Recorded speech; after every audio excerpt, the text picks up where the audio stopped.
അൽഹംദുലില്ലാഹി റബ്ബിൽ ആലമീൻ വസ്സലാത്തു വസ്സലാമു അലാ റസൂലിഹിൽ അമീൻ വഅലാ ആലിഹി വസ്ഹബിഹി അജ്മഈൻ അമ്മാ ബഅദ്. അഊദു ബില്ലാഹി മിനശ് ശൈത്വാനിർ റജീം. ബിസ്മില്ലാഹിർ റഹ്മാനിർ റഹീം. الذين ينفقون أموالهم في سبيل الله ثم لا يتبعون ما أنفقوا منا ولا أذى لهم أجرهم عند ربهم ولا خوف عليهم ولا هم يحزنون. സൂറത്ത് അൽ ബഖറയിലെ 262 ആയത്ത്. ഇതിൽ അള്ളാഹു പറയുന്നു, അല്ലദീന യുൻഫിഖൂന അംവാലഹും ഫീ സബീലില്ലാഹ്, അവരുടെ ധനം അള്ളാഹുവിൻ്റെ മാർഗത്തിൽ ചെലവാക്കുന്നവർ. സുമ്മ ലാ യുത്ബിഊന മാ അൻഫഖൂ മന്നം വലാദൻ, പിന്നെ ആ ചെലവാക്കിയ ധനത്തെ ഉപദ്രവമായിക്കൊണ്ട് പിന്തുടരാത്തവർ. ലഹും അജ്റുഹും ഇൻദ റബ്ബിഹിം, അവർക്ക് അവരുടെ റബ്ബിൻ്റെ അടുക്കൽ പ്രതിഫലമുണ്ട്. വലാ ഖൗഫുൻ അലൈഹിം, അവർ യാതൊന്നും ദുഃഖിക്കേണ്ടതില്ല. വലാഹും യഹ്സനൂൻ, അവർ യാതൊന്നും ഭയപ്പെടേണ്ടതില്ല, അവർക്ക് യാതൊരു ദുഃഖവുമില്ല.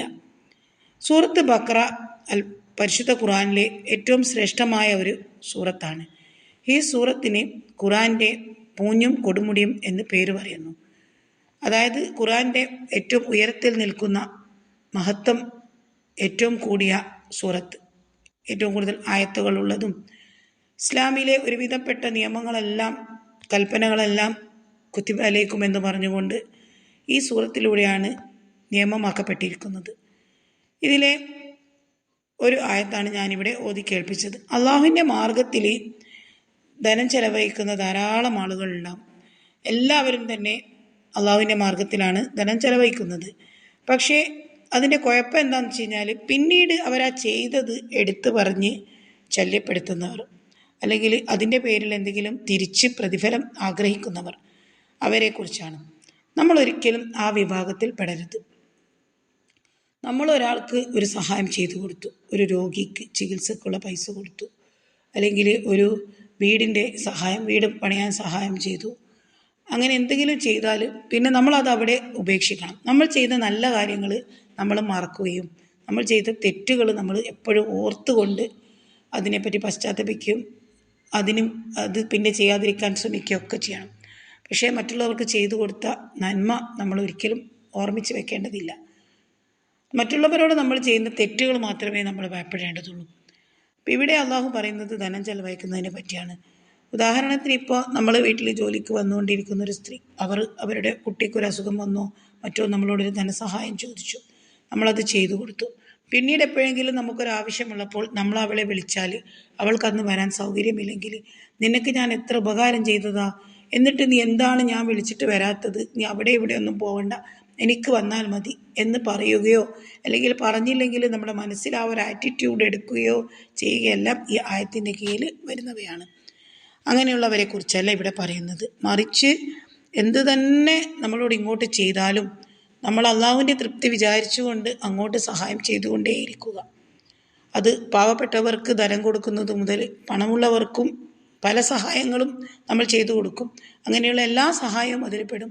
ആർക്കും നമ്മൾ കാരണം എന്തെങ്കിലും ഒരു നന്മ നമ്മൾ നൽകിയാൽ അതേക്കുറിച്ച് പിന്നെ അവരെ വിളിക്കുകയോ അവരെ ചോദിക്കുകയോ അവരെ കുത്തിപ്പറയുകയോ അവർ നമ്മളോട് സഹായം ചോദിച്ചു പോയല്ലോ എന്ന് ചിന്തിക്കുന്ന വിധത്തിൽ എത്തിക്കുകയോ ഒന്നും നമ്മൾ ചെയ്യരുത്. അതൊന്നും അള്ളാഹു ഒട്ടും തന്നെ ഇഷ്ടപ്പെടുന്നില്ല. അങ്ങനെ ചെയ്യാത്തവരെ കുറിച്ച് ആണ് ഇവിടെ അള്ളാഹു പറയുന്നത്. അവർക്ക് രക്ഷിതാവിങ്കിൽ നിന്നും അവർ അർഹിക്കുന്ന പ്രതിഫലമുണ്ടാകും. പലപ്പോഴും ഒരു പരീക്ഷണമാണ് വീട്ടുകളിലെ ജോലിക്കാർ. നമ്മളോട് വല്ലാതെ അവർ തെറ്റ് ചെയ്യും, നന്ദികേട് കാണിക്കും, നമ്മളെ ചതിക്കും. പക്ഷേ അപ്പോഴും ഒരു വാക്കുപോലും അങ്ങോട്ട് സംസാരിക്കാതെ നമ്മൾ അവർക്ക് തുടർന്നും സഹായം ചെയ്തു കൊടുക്കുക. ഇനി സഹായം ചെയ്തില്ലെങ്കിലും ചെയ്ത സഹായത്തെ എടുത്തു പറഞ്ഞുകൊണ്ട് അവരെ കൂടുതൽ പ്രയാസപ്പെടുത്താൻ നമ്മൾക്ക് ഒരിക്കലും അനുവാദമില്ല. എല്ലാവർക്കും വിട്ടുവീഴ്ചയാണ് നമ്മൾ ചെയ്തു കൊടുക്കേണ്ടത്. നമ്മളെ വീട്ടിൽ അവരുള്ള സമയത്ത് ഒരു വസ്തു കളവ് പോയാൽ ഒന്നും തന്നെ നമ്മൾ അവരെ സംശയിക്കുകയോ അവരെ കുറ്റപ്പെടുത്തി പറയുകയോ ഒന്നും ചെയ്യരുത്. കാരണം അവർ നമ്മൾ സഹായിച്ച ആളുകളാണ്. ആ സഹായിച്ച ആളുകളെ ഒരു കാരണത്തിൻ്റെ പേരിലും നമ്മൾ പിന്തുടരാൻ പാടില്ല. അങ്ങനെ ജീവിക്കുന്ന ആളുകൾക്ക്, ക്ഷമിക്കുന്ന ആളുകൾക്ക് അള്ളാഹു പറയുന്നു, ഒരു ദുഃഖവുമില്ല, അവർക്ക് ഒന്നും ഭയപ്പെടേണ്ടതുമില്ല. നമ്മൾ ഒരു മനുഷ്യൻ്റെ ജീവിതത്തിൽ ഏറ്റവും ഭയപ്പെടേണ്ടുന്നത് അള്ളാഹുവിനെ കണ്ടുമുട്ടുന്ന അവസരമാണ്. അന്ന് നമുക്ക് ലഭിക്കാൻ പോകുന്ന ശിക്ഷ, വിചാരണ. എന്നാൽ ഇങ്ങനെ ജീവിക്കുന്ന ആളുകൾക്ക്, നന്മ ചെയ്ത് തുടർന്ന് അതിനെ ബുദ്ധിമുട്ടിക്കാത്ത വിധത്തിൽ കൊണ്ടുപോകുന്ന ആളുകൾക്ക് യാതൊരു ഭയമോ ദുഃഖമോ വേണ്ടതില്ല അന്നത്തെ ദിവസം. അങ്ങനെ അള്ളാഹുവിൽ നിന്നും ആ മഹത്തായ ഭാഗ്യം ലഭിക്കുന്നവർ അള്ളാഹുവിൻ്റെ മുമ്പിൽ നിൽക്കുമ്പോൾ യാതൊരു ഭയവും ദുഃഖവും ഇല്ലാതെ നിൽക്കാൻ കഴിയുന്ന ആളുകളുടെ കൂട്ടത്തിൽ എന്നെയും നിങ്ങളെയും അള്ളാഹു ഉൾപ്പെടുത്തട്ടെ. വാഹിർ ദവാൻ അനിൽ ഹംദുലില്ലാഹി റബ്ബിൽ ആലമീൻ. അസ്സലാമു അലൈക്കും വറഹ്മത്തുള്ളാഹി വബറകാതുഹു.